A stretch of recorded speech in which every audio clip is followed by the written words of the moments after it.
Buen día, mis compañeros y yo expondremos distintos puntos sobre el tema lengua y cerebro. Para comenzar, diremos que el lenguaje humano es un sistema flexible de símbolos que nos da la capacidad de expresar tanto ideas, pensamientos o sentimientos, que difiere del lenguaje animal debido a que el lenguaje humano es semántico o posee significado. Nos permite intercambiar información detallada de todo tipo de objetos, sentimientos, ideas, pensamientos o acontecimientos. Por medio de él podemos expresar un cuidado, pero también dar la razón del porqué de nuestras palabras. Otra característica interesante del lenguaje humano es el desplazamiento. Este nos libera del aquí y el ahora.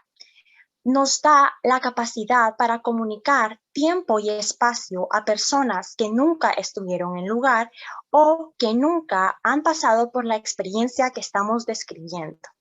Al momento de enfrentar problemas, tenemos la capacidad de considerar entre distintas alternativas, estimar consecuencias y sopesar pros y contras antes de realizar cualquier actividad.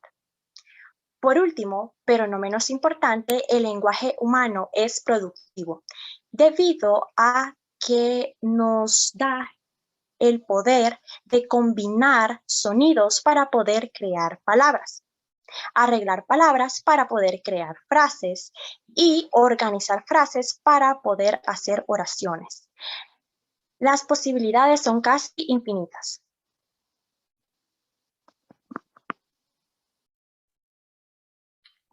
El lenguaje es un instrumento usado por el ser humano para comunicarse y pensar.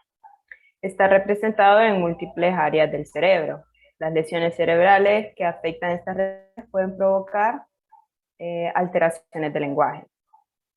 Las funciones cerebrales superiores, tales como el lenguaje, son un sistema funcional que depende del trabajo integrado de todo un equipo de zonas, cada una de las cuales aporta su propia contribución a un resultado final. Los componentes principales del lenguaje se encuentran en el hemisferio izquierdo. Esta idea fue presentada en la década de 1860 por un médico francés llamado Paul Broca. Las ideas de Broca fueron modificadas una década más tarde por el científico Carl Wernicke. Así que nos resulta sorprendente que las dos áreas principales del lenguaje en el cerebro se conozcan comúnmente como área de Broca y Wernicke. A continuación se describen las diferentes áreas que participan en el sistema funcional del lenguaje. Los dos hemisferios cerebrales están conectados por el cuerpo calloso, a través del cual se comunican y coordinan. No obstante, los dos hemisferios parecen tener algunas funciones separadas.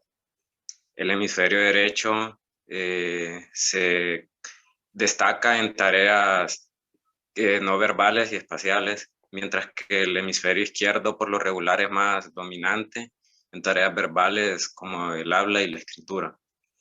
El hemisferio derecho controla el lado izquierdo del cuerpo y el hemisferio izquierdo controla el lado derecho.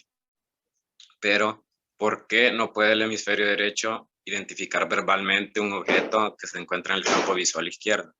La respuesta es que en la gran mayoría de la gente, la mayoría de las personas, los zurdos, la capacidad para el lenguaje se encuentra en el hemisferio izquierdo. Como resultado, cuando un objeto se encuentra en el campo visual izquierdo, el hemisferio derecho no verbal puede verlo, pero no puede nombrarlo.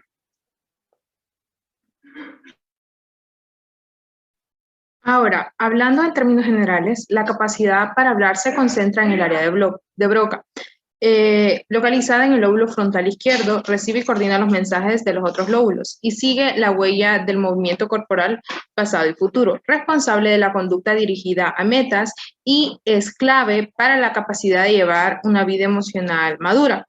Las funciones de estas áreas son la formulación verbal, la morfosintaxis, que corresponde a la expresión y comprensión de estructuras sintácticas y cumple un rol en el procesamiento de verbos. Además, tiene una participación en la planificación y programación motora para la articulación del habla. Si hablamos de la comprensión auditiva, el procesamiento de la selección del léxico, estos se concentran en el área de Wernicke y localizada en el lóbulo temporal izquierdo. Simplificando un poco, el área de Wernicke es importante para escuchar y el área de Broca resulta importante para hablar. Se cree que la capacidad de entender y comprender el lenguaje se concentra principalmente en la parte posterior de los lóbulos temporales, aunque esta parte de la comprensión del lenguaje también tiene lugar en los lóbulos parietal y frontal.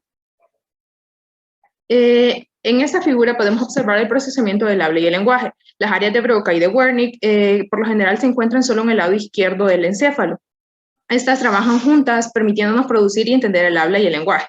El área de Broca participa en la producción del habla. El daño en esta región afecta la habilidad para hablar, pero difícilmente afecta la comprensión del lenguaje hablado y escrito. Y el área de Wernicke está implicada en nuestra comprensión del lenguaje hablado y escrito. El daño en esta región afecta la comprensión del lenguaje, pero difícilmente el habla. Ahora les vamos a hablar sobre las alteraciones que se pueden observar como consecuencia de lesiones de las áreas y tractos que forman parte del sistema funcional del lenguaje. La primera es la afasia de Broca. Esta resulta de una lesión a las áreas cerebrales del habla y del lenguaje.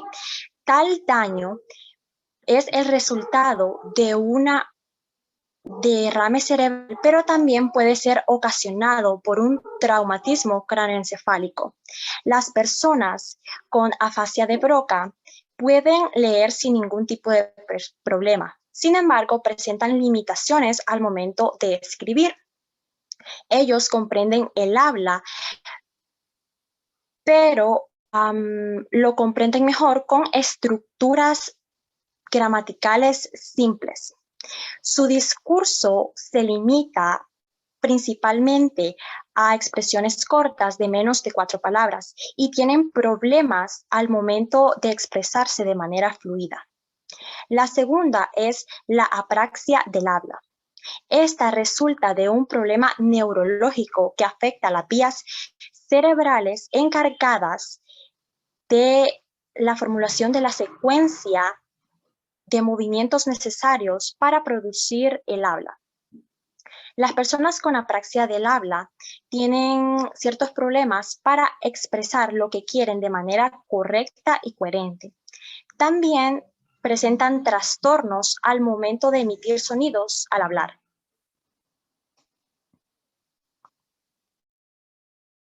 La siguiente sería la afasia de Wernicke.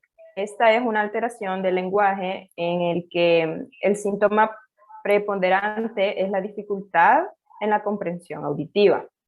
El discurso es fluente y no informativo, acompañado de parafasias de todo tipo, llegando en algunas ocasiones a una jergafasia. La siguiente sería la afasia de conducción. Y este es un trastorno en el que se destaca por la dificultad en la repetición. El discurso oral es fluente y es caracterizado por parafasias fonémicas. La comprensión está relativamente conservada. Si se presenta una lesión en el lóbulo temporal, se puede producir una afasia de Wernicke, anteriormente mencionada, y una afasia anómica. Se caracteriza por una dificultad para encontrar las palabras en la denominación por confrontación visual y el discurso. El lenguaje expresivo es fluente y poco informativo. La comprensión y la repetición están conservadas. Si en las áreas prefrontales se puede presentar un trastorno cognitivo comunicativo. Es un trastorno de naturaleza no afásica, el discurso es fluente, pero la organización de los contenidos está alterada. La gramática a nivel comprensivo y expresivo está conservada. No presenta deformaciones fonológicas, el trastorno no sería explicado por una alteración del lenguaje, sino más bien por una deficiencia a nivel de las funciones ejecutivas. Puede coexistir con dificultades de memoria y desorientación y con desorientación temporoespacial. La causa común es por un daño a nivel de las zonas prefrontales como consecuencia del traumatismo encefalocraneano. También se encuentra la anomia, que es la dificultad para denominar un objeto o concepto. Por lo general, las personas que padecen de anomia suelen utilizar palabras claves para hacer entender al receptor. Por ejemplo, para qué sirve el objeto o qué forma tiene.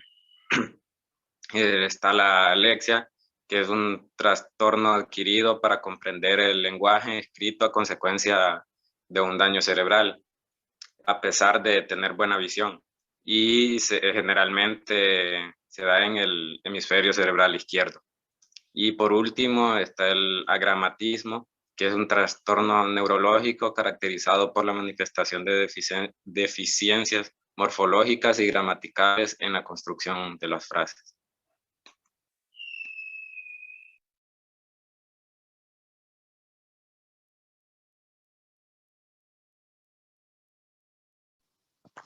Cuando hablamos del lenguaje humano, podemos inmediatamente definirlo como la capacidad que tenemos para comunicarnos por medio de los signos.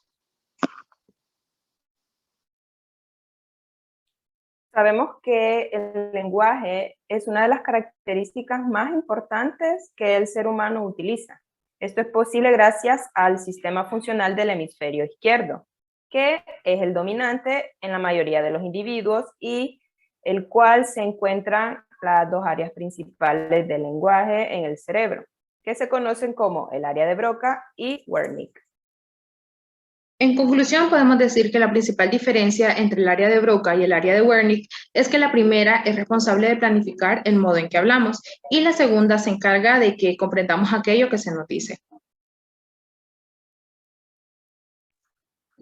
Y para finalizar, los trastornos del habla son un tema muy importante.